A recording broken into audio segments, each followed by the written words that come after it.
ત્રણ બહિષ્કોણના માપ આપેલ છે, ચોથા ખૂણાનું માપ શોધવાનું છે. તો બહિષ્કોણના માપનો સરવાળો 360 થાય. તો જોઈએ તો બહિષ્કોણના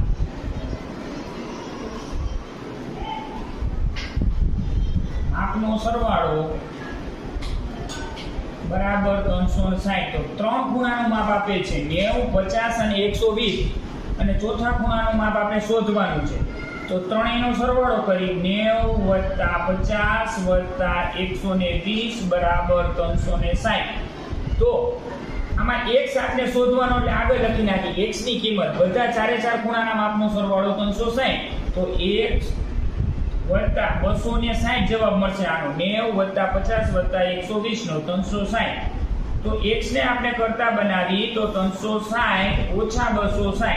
તો x બરાબર જવાબ મળશે 100 અંશ. તો x બરાબર મળશે